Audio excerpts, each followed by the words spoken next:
Hey there, here is the blood, sweat, and rears Tabata workout.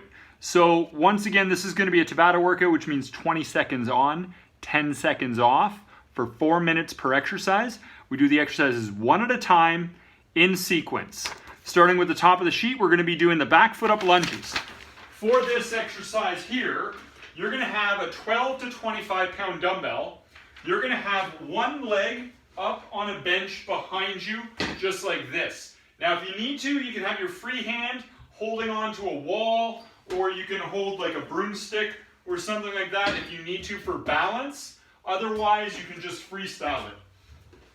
So with the dumbbell down on the side of the back leg, you're going to bend the knees to lunge all the way down, come up about 3/4 of the way, and repeat. So we're not coming all the way up because that would give you a little bit of a break at the top, and this is going to challenge the muscles more. Now, if you want to make it even more challenging on the glutes, if you lean forward slightly like I am right now, that will make it even more difficult on the glute muscles. So once again, you're holding 12 to 25 pound dumbbells. As we're doing that one there, dumbbells are held on the side of the back leg. Hold on to something for balance if you need to. That's a very advanced exercise. You're going to be alternating legs each set, right, left, right, left. As a progression, you can do 8 sets per side. Now the next exercise we're going to be doing is the wall hand reverse fly. For the wall hand reverse fly, you're going to be using about a 3 to 8 pound dumbbell, and you're going to have one hand on a wall in front like this. Now, you're going to be holding the dumbbell straight down at arm's length, and you're going to be bringing it up and around in a big wide arc. Make sure you follow it with the head and eyes, just like so, squeezing the shoulder blades at the top. That's going to work the muscles of the mid-back. Now there is a progression we have here, and the progression is to start with the palms facing back at the bottom. Then as you arc it up, you turn the grip. So palms facing back at the bottom, palms facing forward at the top. So that rotation grip is a progression that you can do on that exercise there. Once again, that's the wall hand reverse fly. Number 2 on your sheet. The twist is the progression. Exercise number 3 is the overhead sit-down squats. Now, you're going to be using a wide stance, and I start off coaching this one with a dowel rod, a broomstick, a hockey stick, some sort of a light rod held straight overhead, but we can progress that as I'll show.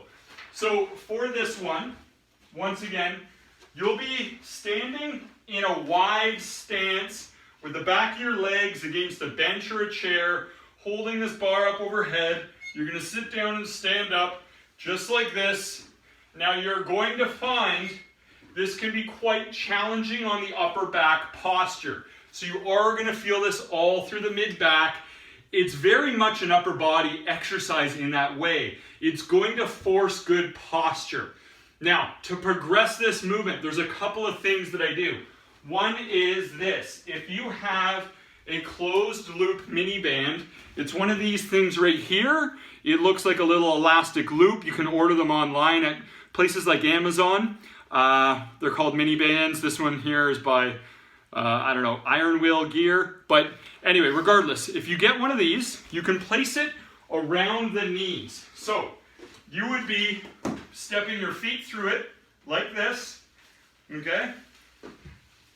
Have it just above the knees, so you're pushing out against it the whole time.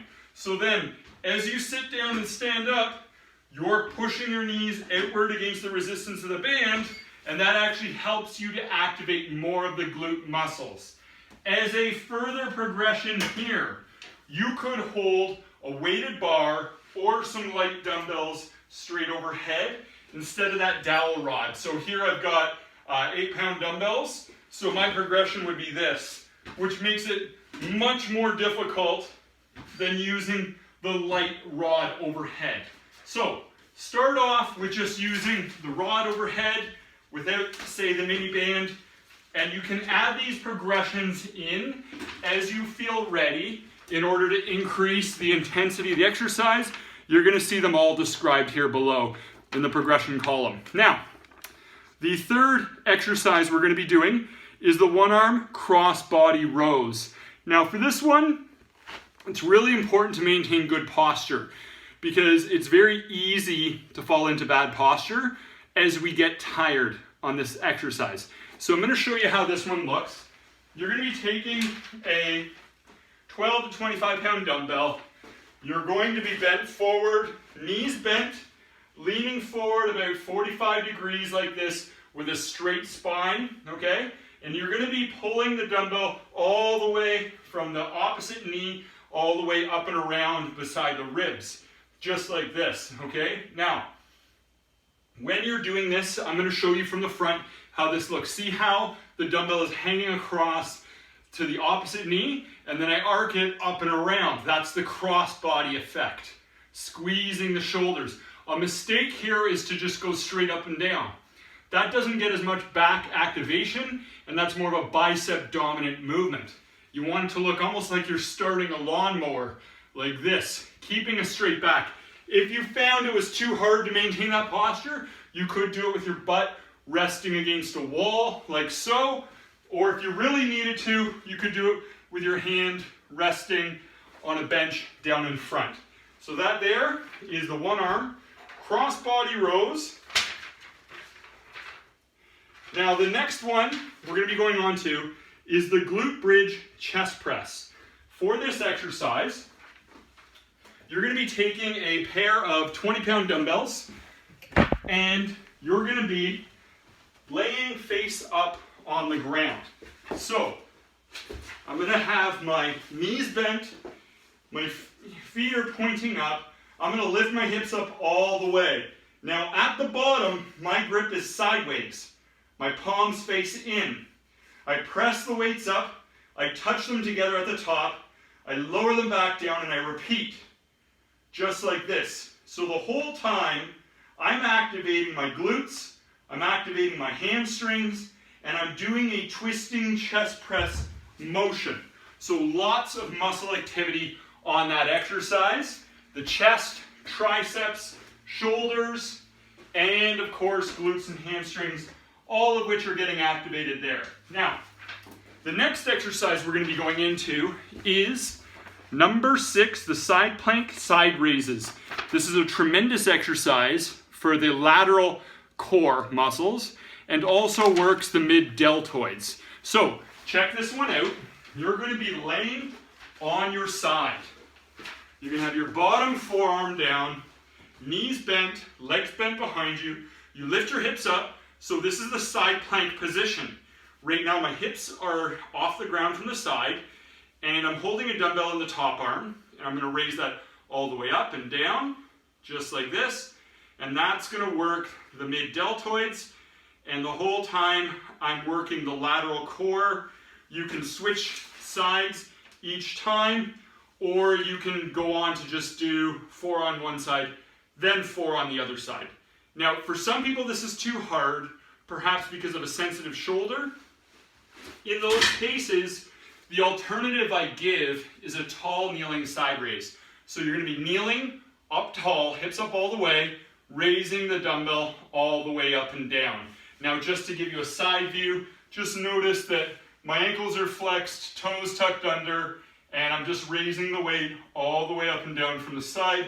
That would be the alternative movement. It is a little bit easier, but is still going to hit some of the lateral core stabilizers as well as the mid-deltoid. Now the final exercise in this workout is the wall lean hammer curls. This is going to work the biceps, but it's also an amazing exercise for your posture.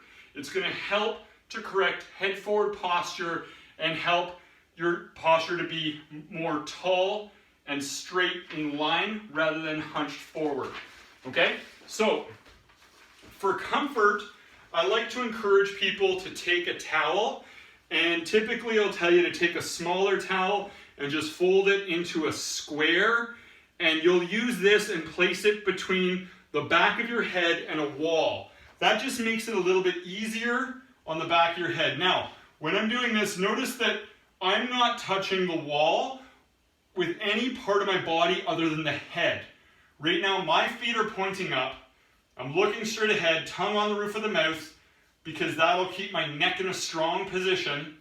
And if the wall wasn't there, I'd fall backwards. Okay, now from this position, I would then be doing the hammer curls. Okay, so you can often, to get in position, you hold the dumbbells in one hand, then you put the little square between your head and the wall, then you pass the dumbbells over, and I would do this. So I'm doing my hammer curls for 20 seconds as the timer's going. Then when I'm on break, I rest my hips against the wall, and then I proceed for another 20 seconds, and then when I'm on break, I rest my hips on the wall. Now, some people, their neck is just too sensitive to do this.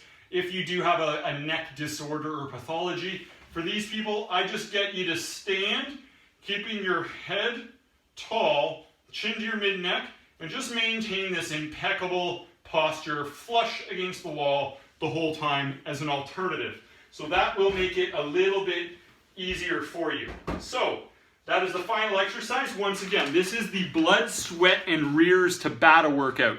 It's impeccable for posture. It's going to help to fire up the glutes. It's going to help improve fitness. It's an excellent overall body workout for improving your strength, helping to improve cardio, fat loss, and all the rest of it. And I'm sure you'll enjoy how easy it is to get it done in the comfort of your own home. Brendan Fox, rooting for you in the game of life.